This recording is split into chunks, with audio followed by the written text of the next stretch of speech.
So Hamilton's fourth proposal was the creation of a protective tariff. And this was part of his concept of making the United States economically self-reliant. Heretofore, we had been primarily an agricultural country with no real industrial base. We had sent our agricultural products to Europe and brought industrial goods back in trade. But if we wanted to avoid entanglements in Europe's problems, if we didn't want to be reliant on Europe's economies and therefore sucked into its political and diplomatic issues, we needed to be able to stand alone. We need to be self-sufficient. And one of the ways that you had to do that was to develop American industry. The development of American industry, however, was going to be very difficult because it was competing against European manufacturers, and especially British manufacturers who had long ago made the investments necessary to start up their businesses, overcome the initial difficulties engaged in beginning a new enterprise. They make very good products. They can sell them for a very reasonable price, even after sending them across the Atlantic Ocean. And in face of that competition, the American manufacturer who's just starting, who has all those initial costs to bear, all those initial difficulties to overcome, cannot offer as good a quality or as good a price. And that means that people are going to buy those European goods.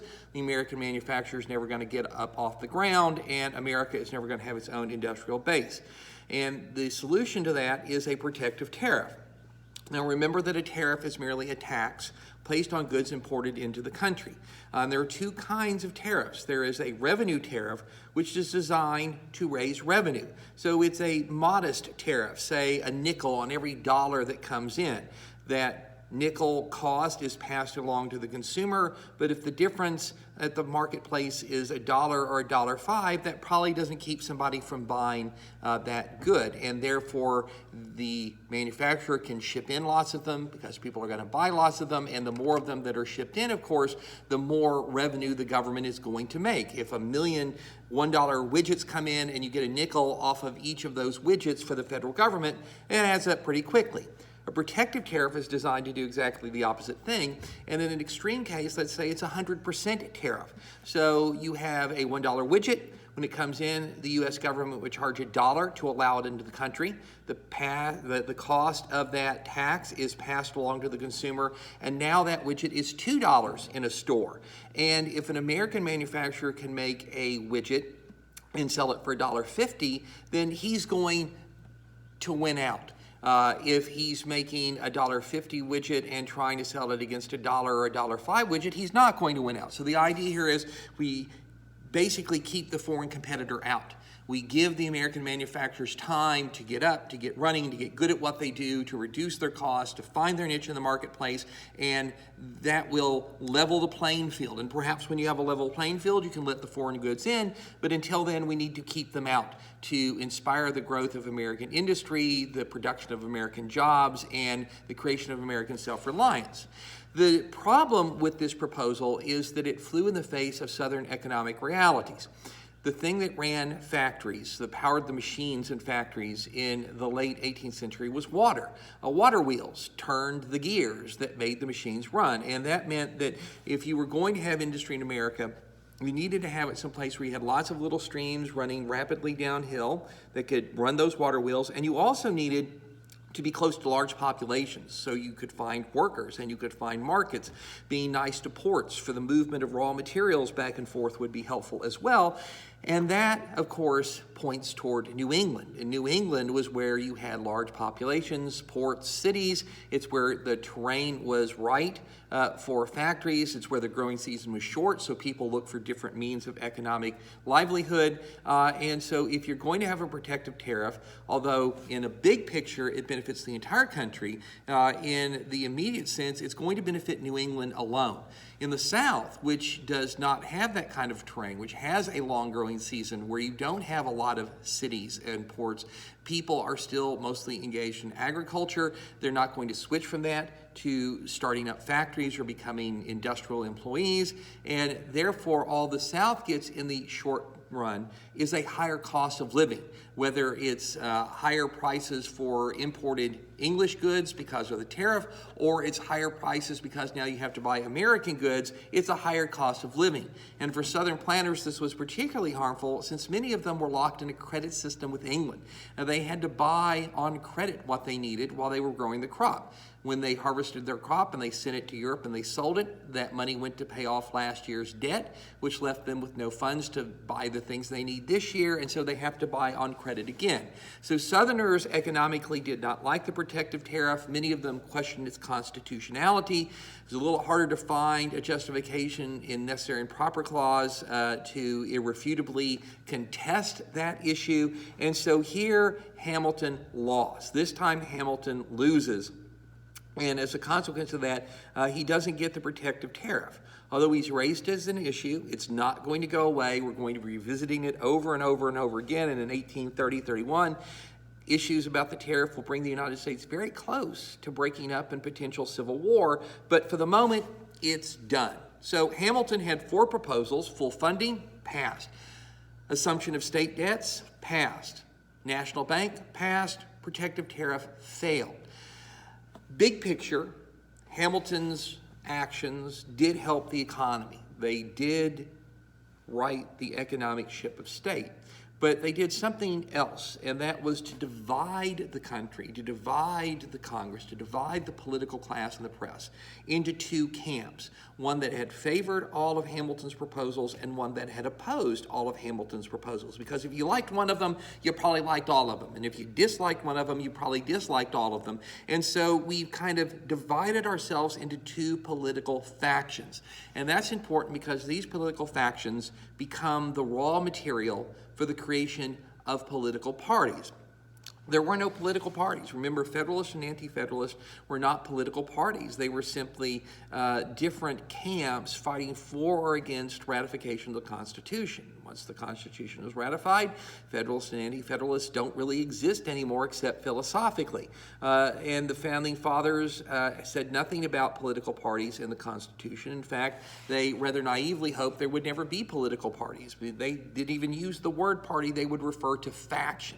And of course, faction has a much more negative connotation than party does. But nonetheless, the reality is that you're going to get political parties. People are going to organize to push agendas, to push policies, and to do that you have to have power, and to get power you have to win elections, which means you have to raise money, and you've got to select candidates and run campaigns, and these sorts of things. So as smart as the Founding Fathers were, this was kind of unrealistically hopeful on their part. And now these debates over Hamilton's economic issues have done the dividing, created the raw material. Now you just need the spark to bring those political parties into existence. And interestingly, the spark comes not from anything that happens in the United States, but from something that happens in Europe. And specifically here, we're talking about the French Revolution, which breaks out in the middle of July of 1789.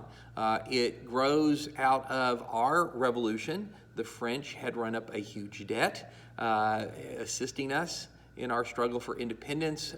To help retire that debt, the King of France, Louis XVI, had to call the French legislature into session, something that had not been done for a very, very long time. The idea of higher taxes was the spark to a French Revolution that was a true revolution in the classic sense of the people on the bottom angry at the people on top, and the way that they ran things, and the way that they condescended to the common people and didn't take care of the common people. And so the people on the bottom overthrowing the people on the top. And when the French deposed their king and his queen, Marie Antoinette, they would eventually chop off both of their heads.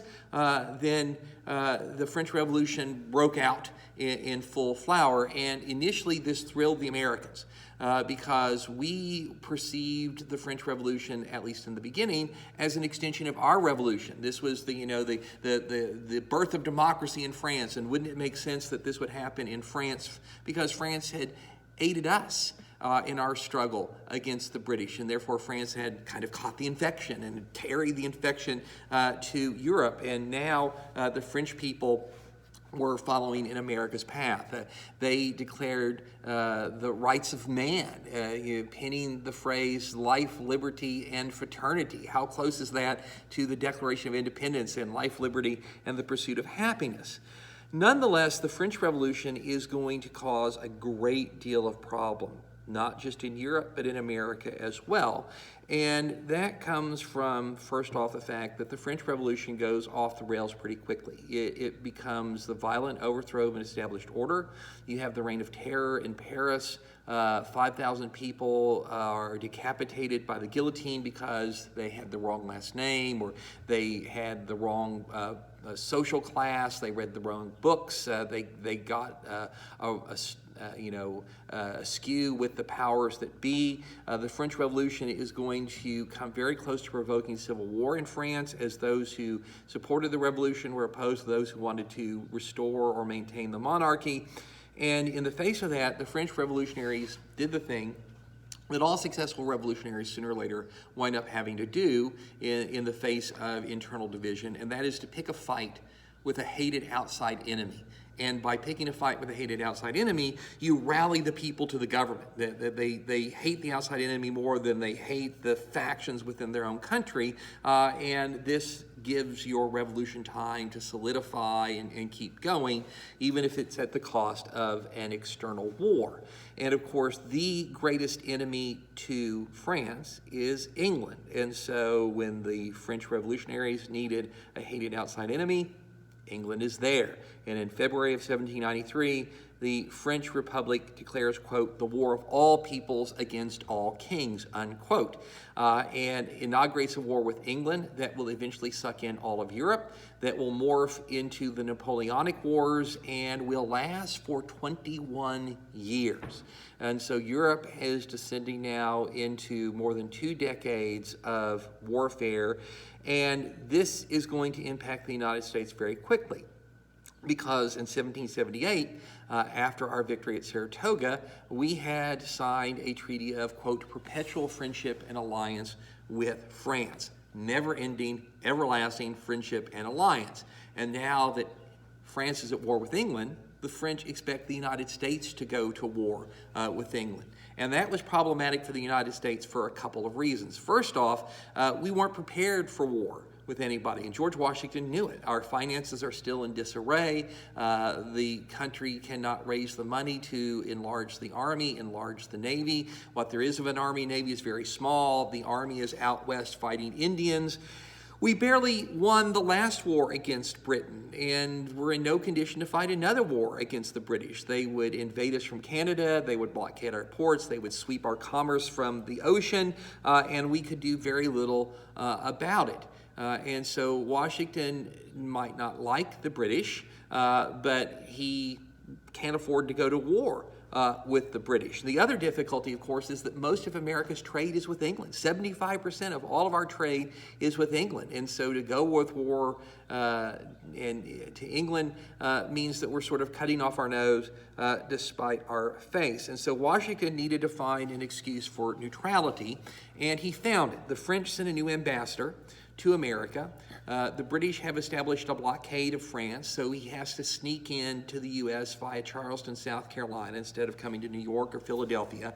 And the French ambassador didn't play by the rules of protocol. So as soon as he got to the United States, he began making speeches and public pronouncements, and he made it sound like, well, it was a done deal that America was going to join the war against England. And he began to issue what are called letters of marque, M-A-R-Q-U-E-E, letters of marque, which are basically a license for somebody to become a privateer. And if privateer sounds a lot like pirate, it's because it's sort of similar. A privateer is someone who, as a private individual, wages war on the high seas on behalf of a government.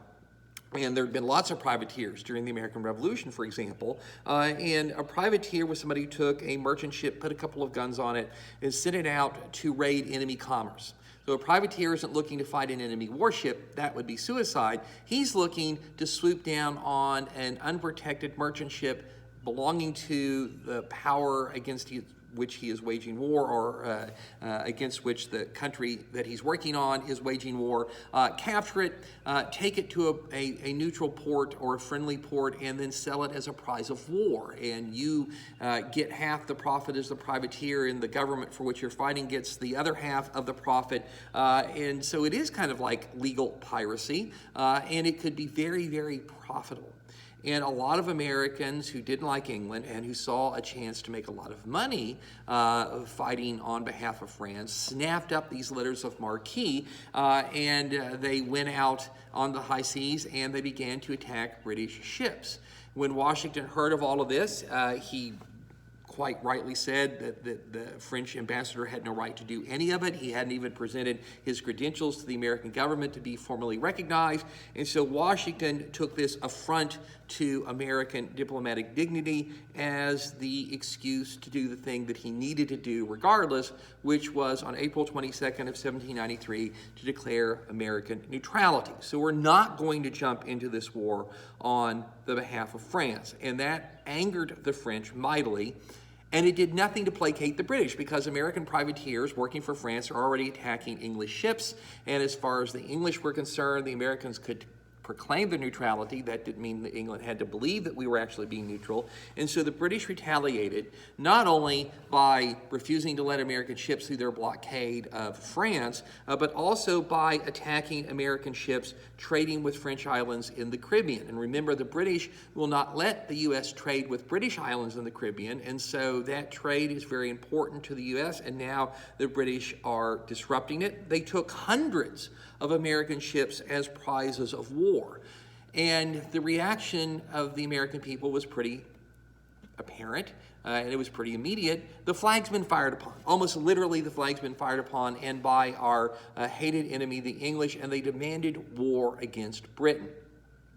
And this, of course, was something that George Washington could not give them, for the reasons previously stated. But he had to placate the press and the public somehow. And so he turned to diplomacy, and he sent the Chief Justice of the United States, John Jay of New York, to London to work out a treaty to get the British to stop attacking our ships and to ease off the pressure that was producing the cause for war in America. And John Jay was someone who was a well-known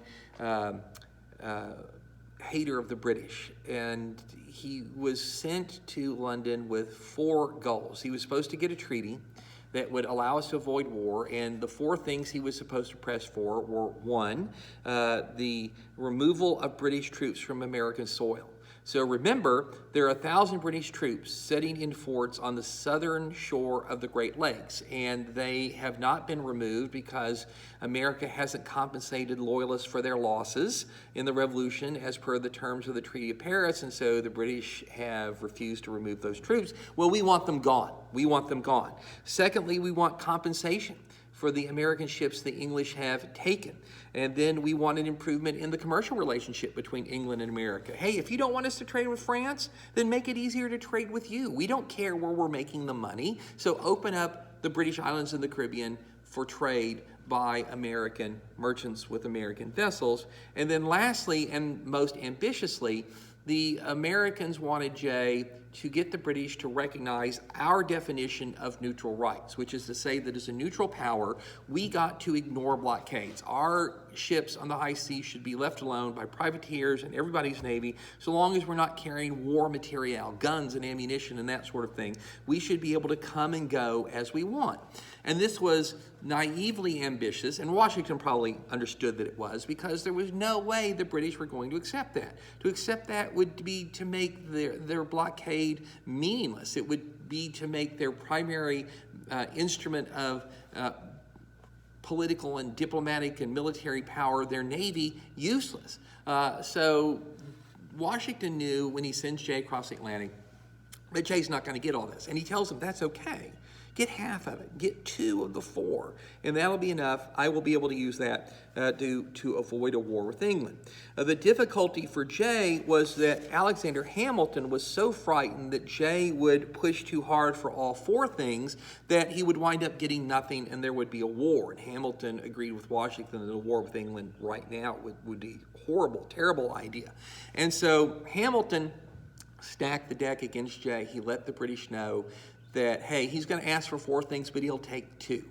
And as a consequence of that, when Jay got to London and he tried to get all 4 of his terms, the British insisted they would only give him 2, and they wouldn't back down. And so he finally gets a treaty that bears his name, Jay's Treaty, brings it back to America.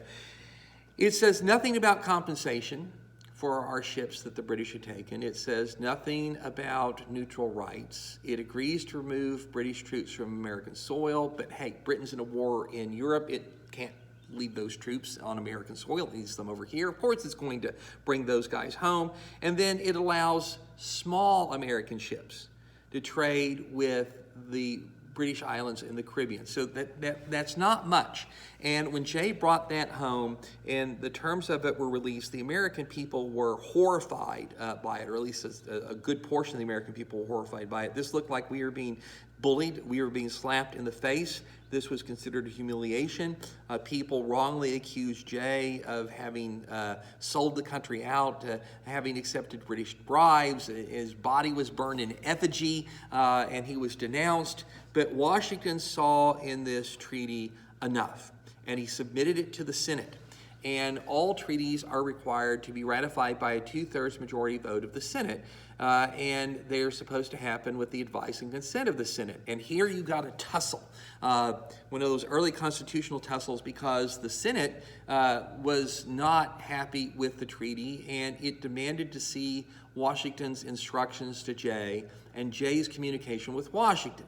It wanted to see how this treaty came about. And Washington refused, citing executive privilege. He had the right to communicate with his personnel without worrying about their mail being read, and he had the right to get honest and frank counsel from his ambassadors and the people who worked in the executive branch, without which he could not perform his functions efficiently. And he made that stick. He made that stick. So we had the first presidential claim of executive privilege, and for Washington, that was the end of advice and from the Senate. He's not going to ask the Senate's help in foreign policy anymore. He constitutionally has to seek its consent, but he's not going to ask for its advice. And Washington did see the treaty ratified by a vote of 20-10, so not a vote to spare, but Jay's treaty is ratified, and Washington is therefore able to avoid a war with England. That success, however, came with the price of creating political parties, because this debate over Jay's treaty was the spark that led the 2 factions that had been assembled in response to Hamilton's economic proposals. Excuse me. It led those factions to actually organize themselves into political parties. And so if you had liked all of Hamilton's proposals, then you were in favor of Jay's treaty. And if you disliked all of Hamilton's proposals, you were probably opposed to Jay's treaty. And so the 2 groups understanding that, hey, you know what, if we want to be able to dictate what future policy is, both economic policy and domestic policy, as well as foreign policy, we need to be in charge. And to be in charge, we have to win elections. And to win elections, we've got to organize. And so you had the birth of the political parties. The Federalist Party is the party that is in power. And now the Federalist Party is different than the Federalist. Federalists wanted to ratify the Constitution. The Federalist Party is an actual political party. It is the party of Washington and Adams and Hamilton. And the Federalist Party believes in full funding, assumption, protective tariff, and the National Bank. The Federalist Party favors England in the war that's raging in Europe, not because they like England, but because it doesn't make sense to provoke England. They favor a strong central government, one that is capable of dealing with the country's problems. And this was a lesson that these men had learned during the Revolutionary War while they were in the Continental Army, that you needed a strong government to fund an army, to fund a navy, to make decisions, to get things done. The other thing that the Federalists believe in is a complex economy. They buy into Hamilton's notion that we need farms and factories, towns and cities. We need to be able to stand on our own economically in terms of manufacturing. And the thing that kept the Federalists up at night was worry of revolution. They believed in the maintenance of public order at all costs. They were a little suspicious of pure democracy because they believed that pure democracy led to mob rule, as they were seen play out in the streets of Paris during the French Revolution. Opposed to the Federalist Party are the Democratic Republicans. So the Democratic Republicans are the mirror image of the Federalists. So they favor the French in the war that's being waged in Europe. They do not like full funding. They do not like assumption. They do not like protective tariffs. They do not like a national bank. Unlike the Federalists, who believed in a broad interpretation or a broad construction of the Constitution, the Democratic Republicans believe in a narrow interpretation, a narrow construction of the Constitution, and therefore they argue for a relatively weak central government. They want the states to have a great deal more power than the Federalists do. The thing that the Federalist, the Democratic Republicans also argue is a simple economy. Let's remain primarily agricultural, because if we remain agricultural, people remain politically independent. And of course, the thing that terrified the Democratic Republicans is what they called, quote, commerce and the spirit of commercial men, unquote. They were in essence afraid of an economic elite, an economic aristocracy forming that would manipulate the central government for its own interest.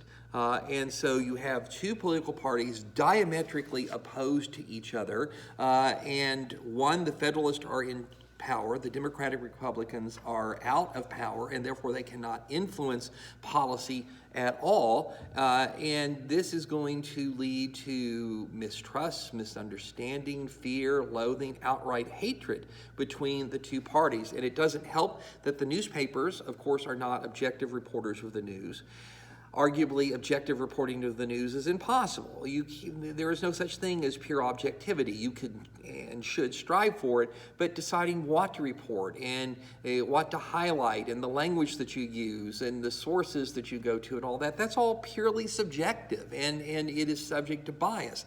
The newspapers in this day and age, and in fact for the duration of our class, didn't even pretend toward objectivity. They belonged to one political side or the other, and that meant that they were either spouting the Federalist line or the Democratic Republican line, and this helped to heighten the division and the anger and the debate. And perhaps nothing illustrates this more than the so-called Whiskey Rebellion. The Whiskey Rebellion, which takes place in western Pennsylvania. Remember, Pennsylvania was an agriculturally bountiful state. It grew a surplus of wheat and corn, more than was needed to feed people. These were not commodities that were necessarily useful for overseas trade, and the farmers of western Pennsylvania took a lot of their excess corn and they distilled it into whiskey. And that was, in fact, easier to move around in barrels than, bulk corn being hauled in wagons and this sort of stuff. And it was also a very profitable business. And you got to remember that there weren't a lot of beverages around. One of the most dangerous things people could do in that era for most of human history is take a drink of water. Because water is swimming with all kinds of organisms, and some of them, like cholera, can kill you in a nasty way and very quickly. There were occasional opportunities for things like ciders made of apples or stuff like that. But milk turned bad fairly quickly. There was no refrigeration. There were no preservatives, and so liquor was a common drink. Beers and wines and whiskey. And whiskey in America was particularly well liked, and it was also used as medicine. Remember, we didn't know anything about germs. There were no antiseptics, no antibiotics. The things that today we pop a pill for, a headache, a muscle ache, or something like that, you couldn't do that. There were no pain relievers to speak of, and so liquor was the primary pain reliever for everything from a toothache to a headache or a broken bone. And so whiskey was very profitable and much in demand, and therefore it was the logical thing for the first Congress to tax. So the first tax ever imposed by a U.S. Congress was a tax on distilled whiskey that was put in place in 1791. And since it was the very first tax, and it fell on the people who were manufacturing whiskey, there was a lot of resistance to it. Wow, this wasn't fair. We're being picked on. We're being made to pay for, the operations of the government. And it doesn't help that the farmers of Western Pennsylvania lean toward the Democratic Republican side, and this is a Federalist Congress imposing this tax. And so the farmers of Western Pennsylvania simply refused to pay it. They harassed officials who tried to enforce it, and this becomes known as the Whiskey Rebellion. Something of a misnomer because it never even gets as far as Shays' Rebellion. I mean, nobody's getting the musket down, forming military units. There's no clash of arms as there had been at the Springfield Arsenal at the height of the Shays' Rebellion. It's simply a giant refusal to obey the law. And it was beyond local authorities to enforce, in part because Pennsylvania is run by Democratic Republicans. And they know what their constituents want. They don't want to enforce a law that makes the voters unhappy. And so Washington's response was aggressive. He was determined that the country would learn that the federal government was in charge, that the laws passed by Congress were duly considered, duly voted on, following the rules of the Constitution, and that they would be enforced. And if you didn't send that message now, then you were going to allow a precedent to be established where the states could basically ignore the U.S. government. And that had been the kind of thing that had got you in trouble with the Articles, and Washington was not going to let it happen again. So he proclaimed a rebellion. He called out 15,000 militia, took personal command of them, marched into Pennsylvania, rattled the saber, made sure the law was enforced, and people knew it was going to be enforced, but there was no rebellion to put down. There was nobody to fight. And after a couple of weeks, and having made his point, Washington sent the troops home. So the Whiskey Rebellion was dealt with. The precedent that Washington wanted to set was set, which was very important, but the political reaction to it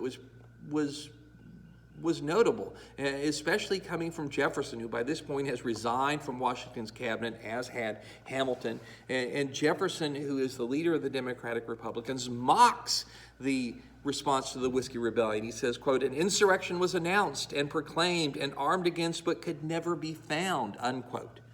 And in some sense, this would be funny if it weren't so serious, because by responding to the Whiskey Rebellion the way that Washington did, Washington has sent a message that the government is afraid of rebellion, revolution, the kind of disorders that you had seen in Shays' Rebellion. Is going to act pretty severely against them.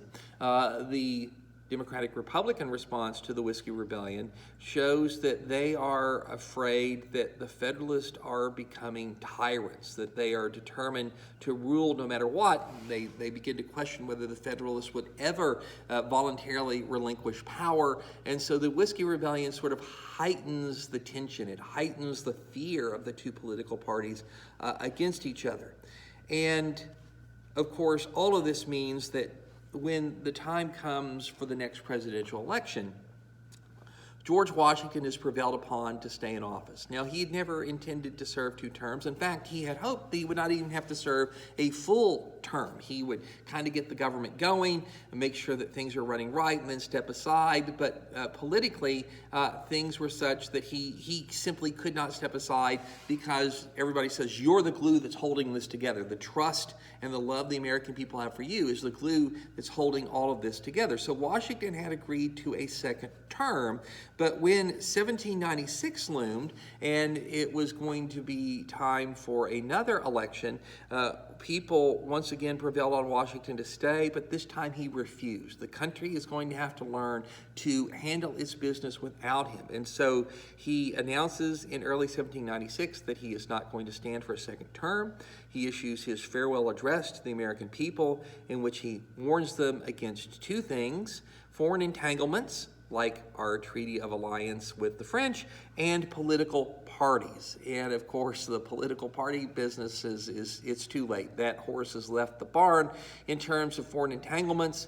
as soon as we can get out of that alliance with the French, we're going to take him by his word. And in fact, the United States will not have a formal alliance with another country until the aftermath of World War II. We will fight as allies with other countries in the world wars, but a formal alliance by treaty isn't going to show up until the creation of the North Atlantic Treaty Organization, or NATO, at the onset of the Cold War.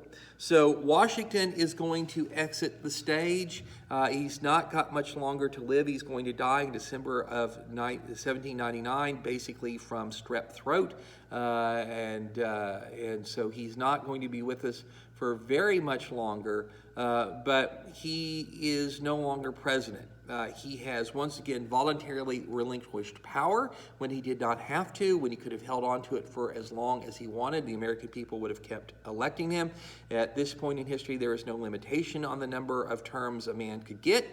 You could run as long as you wanted to run, and you could serve as long as the people want to elect you. That will not change until the aftermath of World War II and the 22nd Amendment, which follows Franklin Delano Roosevelt winning 4 terms as President of the United States in a row. And even his party, the Democrats, believed that that was extreme, that nobody should be able to be president for a quarter of a century.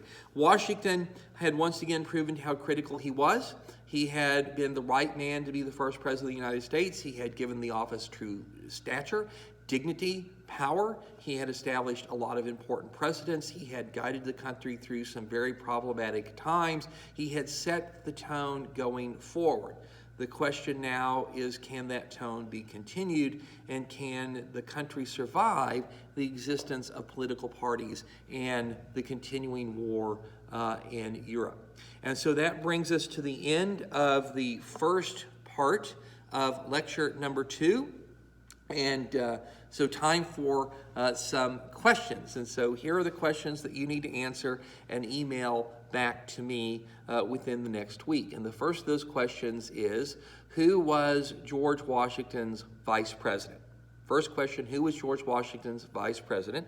Second question is, what is Alexander Hamilton's proposal to make sure that the United States government pay its bills, and all of its bills? What is that called? The third question is, who was the Supreme Court justice who was sent to London to create a treaty that would allow Washington to avoid a war between the United States and England? And the next question is, what event in Europe sparked a war between France and England? What event in Europe sparked a war between France and England? And then the last and final question is, who was the leader of the Democratic Republican Party? Who was the leader of the Democratic Republican Party? So answer those questions and email your answers to me. This is the objective portion of your test. That's what these are going to add up to.